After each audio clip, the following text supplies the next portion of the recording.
mdogo wa Nicolaus Stanislaus Kisinza. Asante Yesu, tunashukuru. Mahakama imetenda haki. Mahakama imeenda kwa mujibu wa sheria. Sheria ni msumeno. Wakati msumeno huo unaowakilisha sheria ukifanya kazi yake, lazima kuna upande utakuwa na furaha, amani na mioyo kutengemaa.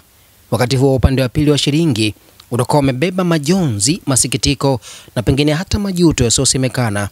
Ndivyo ilivyokuwa wakati wa maamuzi ya kesi hii inayohusu askari 7 wa mkoani Mtwara wanaohusishwa na kifo cha mfanyabiashara wa madini kutoka mkoani Lindi.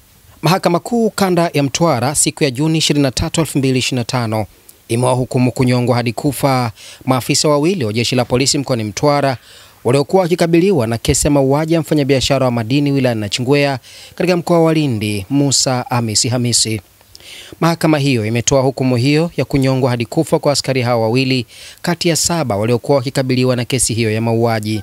Askari waliopatikana na hatia katika kesi hiyo ni Gilbert Kalanje aliyekuwa mkuu wa upelelezi wa wilaya na Charles Onyango aliyekuwa mkuu wa kituo cha polisi.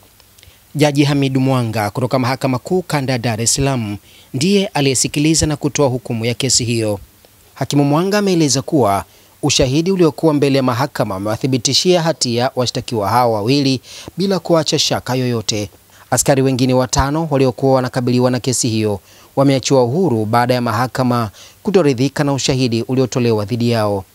Faida Online TV tumekuandalia taarifa ifuatayo. Jina langu naitwa Karim Faida. Hii ni Faida Online TV. Mimi ni mdogo wa Nicolaus Stanislaus Kisinza. Asante Yesu, tunashukuru. Mahakama imetenda haki. Mahakama imeenda kwa mujibu wa sheria. Tuliamini mahakama itatenda haki. Tunaamini itatenda haki na haki imetendeka. Tunashukuru sana. Tunashukuru sana. Tunaamini kwenye haki. Haki imetendeka. Tunamshukuru Mwenyezi Mungu, jambo limeisha salama. Mungu atusaidie. Nimejifunza chochote unachokifanya utapata haki.